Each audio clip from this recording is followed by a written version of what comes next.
C'est les années pour la session 2019-2020, au collège, nous avons un rougail saucisse, c'est un plat traditionnel réunionnais à base de saucisses créoles, souvent fumées.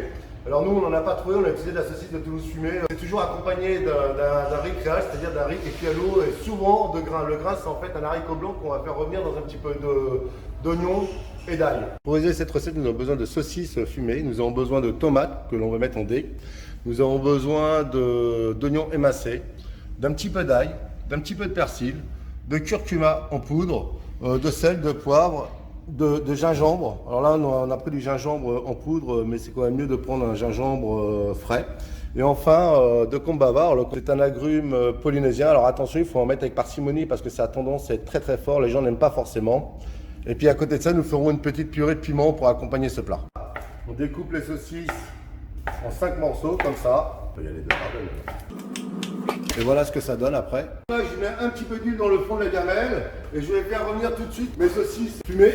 Attendez, là ça trempe bien, c'est plutôt pas mal.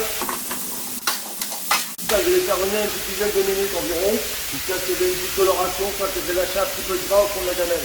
Pour les tomates, on va les mettre aussi en dés. Alors pour ça, je retire le pédoncule comme ça, je vous remonte, c'est ça. Je prends mon petit pédoncule là, je pose le couteau juste là, je pose mon doigt et je tourne autour. Vous voyez, ça se retire tout seul. Si je suis à la maison, je prends ma tomate comme ça, je la coupe en deux.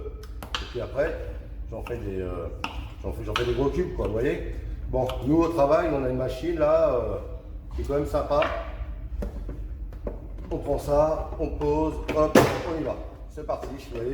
Voilà, regardez, vous voyez, ça fait des très très beaux cubes. Donc voilà, là c'est magnifique, les morceaux sont super bien revenus. Bah écoutez, je vais les débarrasser. Je vais garder le jus pour faire revenir les oignons. Et je vais dégraisser un petit peu quand même parce que ça faisait beaucoup de gras. Je prends mes oignons, je les mets dedans en espérant que c'est encore assez chaud. Ouais, parfait ça. Voilà. Et je vais en profiter en même temps pour surveiller mes épices. Ça c'est très important de les mettre maintenant parce que ça permet d'exalter le goût. On va mettre un petit peu de curcuma après. Et on va y ajouter du gingembre. Voilà, ça va mettre un peu de fraîcheur à ce plat, et un petit goût citronné aussi. Ça fait environ 2-3 minutes là, que ça a sué. Je vais remettre les saucisses. Et maintenant, les tomates, et là on va laisser mijoter pendant une bonne demi-heure, 3/4 d'heure. Et ça compote bien et ça devrait être magnifique. C'est beau ça. Hein. Maintenant je suis aux 3/4 de la cuisson qu'on laisse cuire.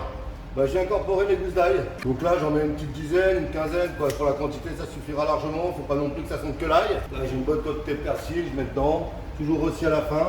Bon, le persil c'est pas obligatoire, hein, c'est vraiment facultatif, hein. Même l'ail d'ailleurs. Bon bah voilà, là on arrive à la fin, donc je vais rajouter mes ailes de kombava. Donc voilà, on va en mettre un peu, hein. Pas beaucoup, je vous l'ai dit, c'est très très fort en goût. C'est un agrume très puissant et les gens n'aiment pas forcément non plus quand c'est trop puissant. On va vérifier l'assaisonnement pour voir si c'est lancé. J'ai une petite saucisse comme ça. Ah, c'est magnifique. Franchement, c'est une tuerie, il n'y a pas besoin d'autre chose, c'est simplement très bon. Je peux vous dire un truc, je pense que les gamins ils vont s'éclater. Vous avez qu'à cliquer sur le petit triangle qui est en dessous de la vidéo, vous allez voir, la recette va apparaître et je ferai un petit encart pour les gens pour qu'il y ait des recettes de 4 à 8 personnes. Mais écoutez les amis, je vous dis à bientôt sur Dimicoche Cuisine pour de nouvelles recettes.